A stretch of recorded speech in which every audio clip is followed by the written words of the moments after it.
Nine media సభ్యులకు అలాగే ఈ ఉపన్యాస పోటీలో పాల్గొంటున్న నా తోటి స్నేహితులకు ప్రతి ఒక్కరికి కూడా ప్రత్యేకమైన జైభీం తెలియజేస్తున్నాను.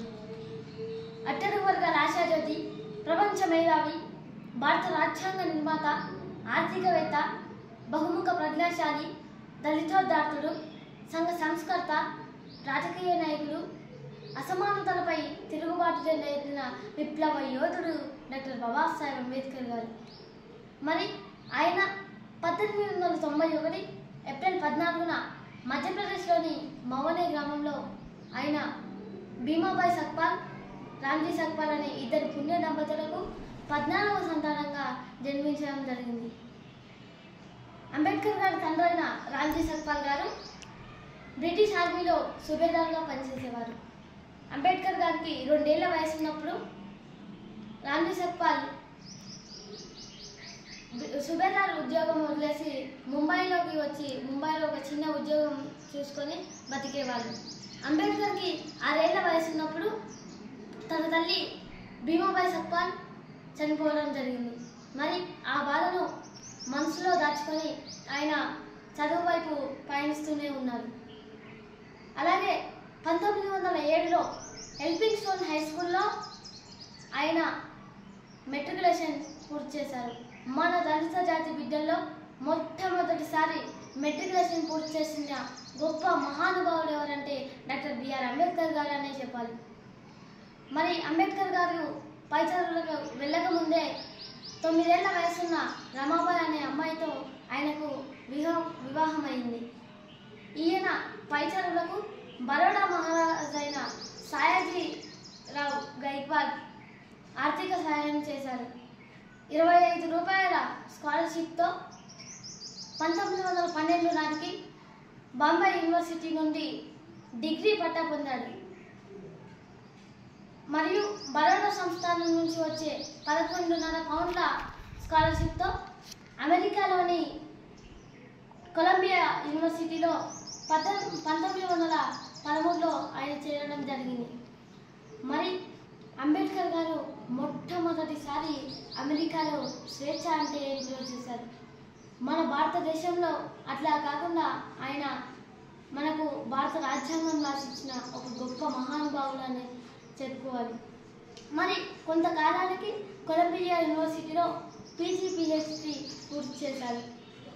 1916లో లండన్లోని లండన్ స్కూల్ ఆఫ్ ఎకనామిక్స్లో చేరి లండన్ లైబ్రరీలో ఉన్న ప్రతి ఒక్క పుస్తకం ఆయన చదివారు. అందులో గొప్ప గొప్ప వ్యక్తుల గురించి, వారి సిద్ధాంతాల గురించి ఆయన చదవడం జరిగింది. Columbia university top 100 scholars list తీస్తే అందులో మొట్టమొదటి పేరు మన భారతదేశం నుంచి డాక్టర్ బాబాసాహెబ్ అంబేద్కర్ గారు ఉంది. మరి ఊహించండి, ఆయన ఎన్ని వేల పుస్తకాలను చదివారు. మరి అట్లా ఆయన మొదటిసారి మహత్లో దళితుల మహాసభ ఆయన ఏర్పాటు చేయడం జరిగింది. ఆ సభకు దేశ నలుమూలల నుంచి కొన్ని వేల మంది నా సభకు హాజరయ్యారు. మరి కొల్హాపూర్ మహారాజైన సాహు మహారాజ్ అంటరానితనాన్ని నివారించడానికి కృషి చేస్తున్నారని తెలిసి ఆయన సహకారంతో మూగవాళ్లకు నాయకుడు అనే పేరుతో మూక్ నాయక్ అనే పత్రికను రాశారు. అలాగే బహిష్కృత్ భారత్, జనతా, ప్రభుత్వ భారత్ అనే పత్రికలను ఆయన రాయడం జరిగింది. కొన్ని రోజులకు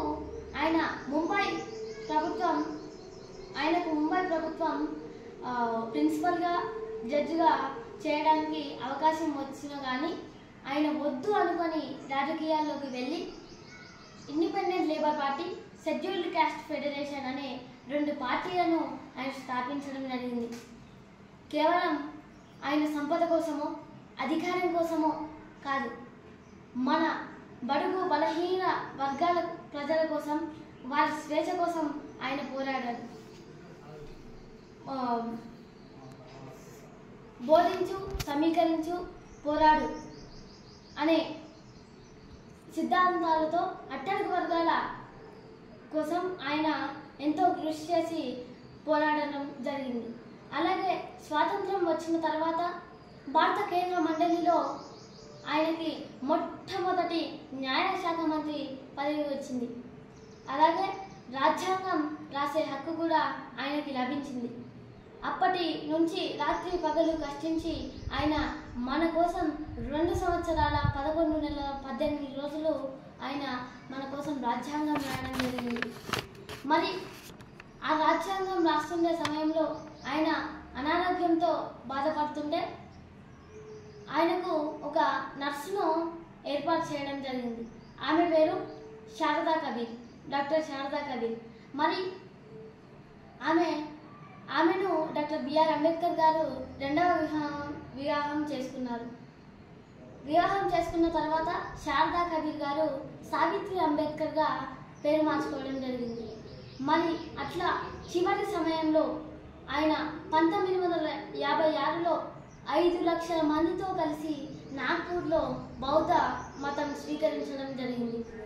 దాని తర్వాత కొద్ది రోజుల తర్వాత అనారోగ్యంతో 1956 డిసెంబర్ 6న ఆయన మరణించడం జరిగింది.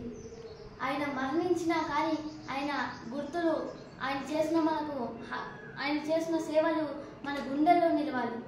మరి అట్లాంటి గొప్ప మహానుభావుడి గురించి మనమంతా కూడా ఏప్రిల్ 14న దేశమంతటా ఆయన జయంతి ఘనంగా వేడుకగా చేసుకొని మనమంతా